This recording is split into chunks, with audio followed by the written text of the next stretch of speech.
It's that time of the year again, and the new version of everyone's favorite game, Ragnarok Online, is here. And before anything else, Ragnarok na naman hanggang kamatayan na lang?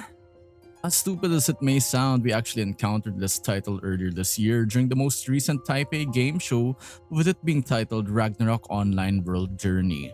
What drew us to it at first glance was how similar it was to the PC version of Ragnarok Online that everybody and their mother knew about.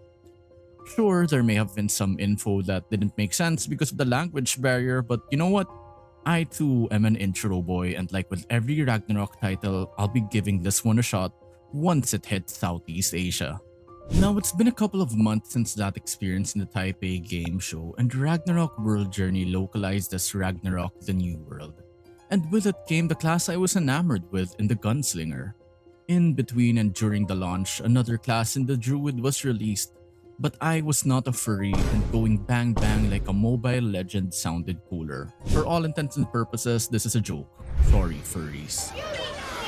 As a disclaimer, we played over on PC, and having WASD controls was a boon, considering it gives that PC MMO feel. Getting into the game itself, you're automatically brought back into a simpler time of Ragnarok with updated graphics, especially if you played the earlier mobile titles. It was surprising to see the game have voice acting, albeit a bit lacking, but you know what? You take what you could get considering it's a mobile game. Speaking of mobile games, you know what games Ragnarok The New World felt like the longer you played it? Mobile Ragnarok ports like Ragnarok Eternal Love and Ragnarok X Next Generation.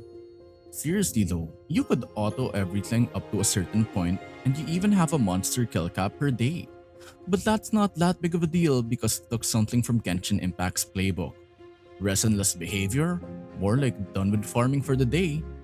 You could run, jump, and ride your way across the map finding treasure chests which incentivize you to actually take time to explore the map because fast travel is possible when the right waypoints are active. You'd think that it's just Genshin Impact the game feels inspired by, but the longer you play it, you wouldn't believe that there's a monster catching in this game too.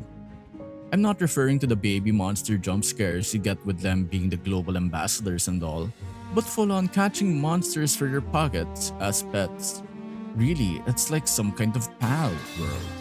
Because you can explore the open world of Rune Midgard and find monsters you could take along with you as companions, apart from getting them in the gacha in the game.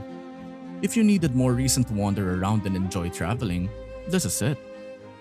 On the topic of traveling, one character let me travel back to the past and really remember the trauma because Sinya's back. You remember that wandering adventurer party back in Biolabs that was led by a swordsman? You know, the one that's dead? She isekai'd and now she's your companion, yippee! Kidding aside, they really did her justice and I genuinely feel bad for when she'll have to pass away again because the other swordsman Seiren is in the story too. It's not all gloom and doom though because of all the side quests you could take, but these death flags are hard to ignore. MMORPGs have this it factor to make you stay, and with this discourse on autopilot gacha slop, it's not hard to understand why another mobile-centric Ragnarok Online sounds like it might not catch on.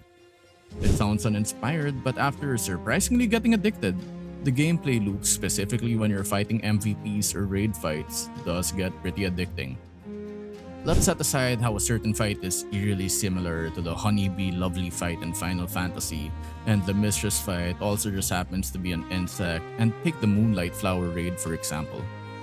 Back in the day, the Moonlight Flower was a map boss that you could find ganking you, but power creep eventually let it become a highlight reel more than anything else. In Ragnarok New World, the Moonlight Cave instance literally has a full raid team there just to deal with her. And it's this chaos that makes the experience worth trying out. It's only been a few days since New World got released, and compared to the other franchises that might want to go online or next, wink wink nudge nudge, this one does let you enjoy a game. Would this be something you might play long term? Possibly, but if you enjoy Genshin Impact style exploration and restless behavior, or just like Ragnarok in general, give Ragnarok New World a try because I swear, it does get addicting.